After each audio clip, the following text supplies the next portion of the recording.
സിറുൽ മറാഖിയിൽ പറഞ്ഞു, ആളുകൾ സ്വീകരിച്ച അൻദാദ് സമന്മാർ രണ്ട് നിലക്കാണ്. ഒരു വിഭാഗം നിയാമകനായി സമന്മാരെ സ്വീകരിച്ചു എന്ന് പറഞ്ഞാൽ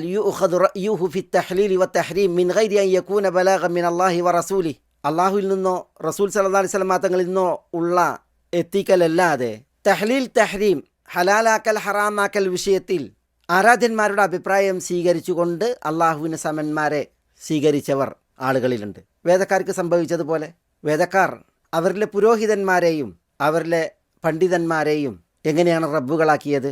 അവരിൽ നിന്നുള്ള വിധി വിലക്കുകൾ ദിവ്യ പരിവേഷത്തിൽ സ്വീകരിച്ചുകൊണ്ട് അങ്ങനെയാണ് അവർ സമന്മാരെ അള്ളാഹുവിന് തീർത്തത്. ചെങ്കിസ് ഖാനെ അനുയായികളായ താർത്താരികൾ മംഗോളിയക്കാർ സ്വീകരിച്ചതുപോലെ ദിവ്യപുരുഷന്മാരായി അവരെ ഗണിച്ച് അവരിൽ നിന്നുള്ള ആജ്ഞകളെ സ്വീകരിച്ചു. അതാണ് ഇവിടെ ഒരു വിഭാഗം അല്ലെങ്കിൽ ഒരു വിഭാഗമായി പരിചയപ്പെടുത്തപ്പെട്ടത്. മറ്റൊരു വിഭാഗം വഖിസ്മുൻ യുഅ്തമദു അലൈഹി ഫീ ദഫ്ഇൽ മദാരി വജൽബിൽ മനാഫിഇ മിൻ തരീഖി സുൽത്തത്തിൽ ഗൈബിയ്യ ലാ മിൻ തരീഖിൽ അസ്ബാബ്. കാര്യകാരണ മാർഗത്തിലൂടെയല്ലാതെ അദൃശ്യ കഴിവുകളുടെ മാർഗേണ ഉപകാരങ്ങൾ കൊണ്ടെത്തിക്കും, ഉപദ്രവങ്ങൾ ചെറുക്കും എന്ന നിലക്ക് ആരാധ്യന്മാരെ അവലംബിക്കുക, അള്ളാഹു അല്ലാത്തവരെ അവലംബിക്കുക. ആ രീതിയാണ് മഹാഭൂരിപക്ഷവും അള്ളാഹുവിന് സമന്മാരെ സ്വീകരിക്കുന്ന വിഷയത്തിൽ ഉണ്ടായത്. രണ്ടായാലും ആരാധ്യന്മാരെ ഇങ്ങനെ സമന്മാരായി സ്വീകരിക്കുവാൻ അടിസ്ഥാനമായതും അവലംബമായതും ഈ ആരാധ്യന്മാരോടുള്ള മഹബത്താണ്.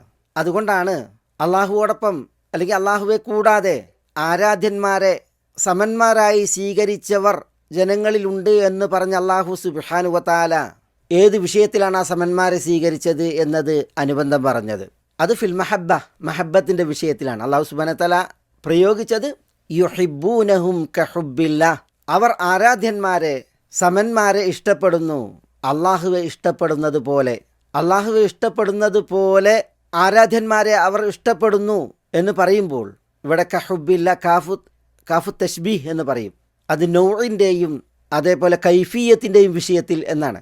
എന്ന് പറഞ്ഞാൽ ഈ ആളുകൾ ആരാധ്യന്മാരെ ഇഷ്ടപ്പെടുന്നു.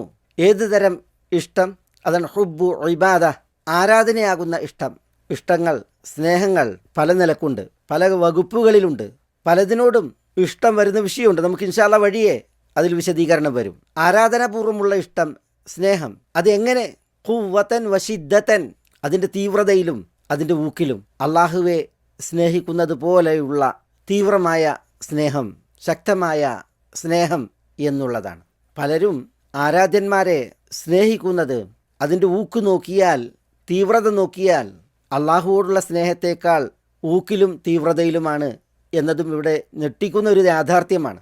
അത് നമുക്ക് ചിലരിൽ മനസ്സിലാക്കാൻ സാധിക്കും. ഈ അന്ധവിശ്വാസത്തിൻ്റെ ആളുകളെ കൊണ്ട് ചില വിഷയങ്ങളിൽ സത്യം ചെയ്യിക്കുമ്പോൾ അള്ളാഹുവിനെ പിടിച്ച് സത്യം ചെയ്യാൻ പറഞ്ഞാൽ തികഞ്ഞ ലാഘവത്തിൽ, വേഗത്തിൽ സത്യം ചെയ്യാൻ സമ്മതിക്കും.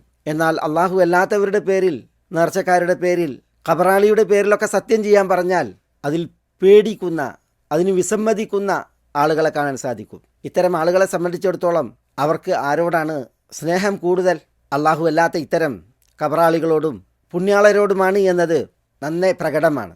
ഏതായാലും ഇവിടെ അള്ളാഹുവോടൊപ്പം ആരാധ്യന്മാരെ സമന്മാരായി സ്വീകരിച്ചവർ, അവർ നിയാമകരെന്ന നിലയിൽ സ്വീകരിച്ചാലും മറഞ്ഞ വഴിയിൽ തങ്ങൾക്ക് ഗുണം ചെയ്യുന്നവർ, ദോഷം ചെറുക്കുന്നവർ എന്ന നിലക്കായാലും അവർ സമന്മാരെ സൃഷ്ടിക്കുന്നത് ഹുബിനാലാണ്.